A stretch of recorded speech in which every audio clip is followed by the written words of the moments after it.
जैसे ही ईरान ने भारत के लिए स्ट्रेट ऑफ हॉर्मुज के रास्ते खोले तो पूरी दुनिया को लगने लगा कि ये सिर्फ और सिर्फ प्राइम मिनिस्टर मोदी की वजह से हुआ है, यानी कि प्राइम मिनिस्टर मोदी से ईरान डरता है, इसी वजह से ईरान ने स्ट्रेट ऑफ हॉर्मुज के रास्ते खोल दिए हैं। क्योंकि जो ईरान पूरी दुनिया में बड़े बड़े देशों में किसी का भी स्ट्रेट ऑफ हॉर्मुज से जहाज नहीं गुजरने दे रहा, वो ये कैसे कह सकता है कि जिस जहाज पर भारत का झंडा लगा हो वो जहाज नहीं रोका जाएगा। शुरुआत के 2 दिन तक प्रधानमंत्री मोदी की पावर का जलवा चलता रहा, लेकिन तीसरे दिन एक बड़ा खुलासा हो गया। जी हाँ, ईरान के सर्वोच्च नेता से सवाल किया जाता है कि तुमने भारत के रास्ते क्यों खोले, क्या तुम भारत से डर गए या भारत से कोई तुम्हें मतलब है? तो उन्होंने साफ लफ्जों में सबसे पहले ये कहा, ना ही हम भारत से डरे, ना ही हमने प्राइम मिनिस्टर मोदी की पावर से स्ट्रेट ऑफ हॉर्मुज के रास्ते खोले, ना ही हमें कोई भारत से लालच है। सिर्फ और सिर्फ हमने ये रास्ता भारत के मुसलमानों की वजह से खोला है, क्योंकि इस बुरी घड़ी में मुसलमान हमारे साथ खड़ा है। जिस तरह आयतुल्लाह अली खामेनी के जाने का हमें गम है, उसी तरह भारत के मुसलमानों को भी वही गम है।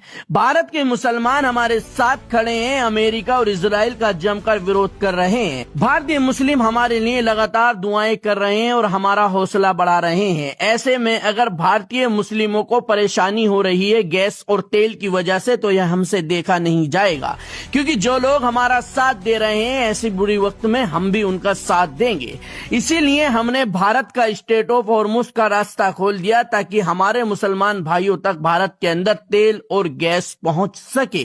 यानी सिर्फ और सिर्फ भारत में जो इस वक्त तेल और गैस आ रहा है, उसके पीछे की सबसे बड़ी वजह भारत के मुसलमान बन चुके हैं। लेकिन इस देश के अंदर एक सवाल है कि जो भी मुसलमान अगर ईरान को सपोर्ट कर रहा है तो उस पर आपत्ति जताई जा रही है, लेकिन वही मुसलमानों का आज पूरे भारत को फायदा मिल रहा है। यानी अगर भारतीय मुसलमान ईरान को सपोर्ट नहीं करते तो अभी तक भारत के अंदर तेल और गैस नहीं आता।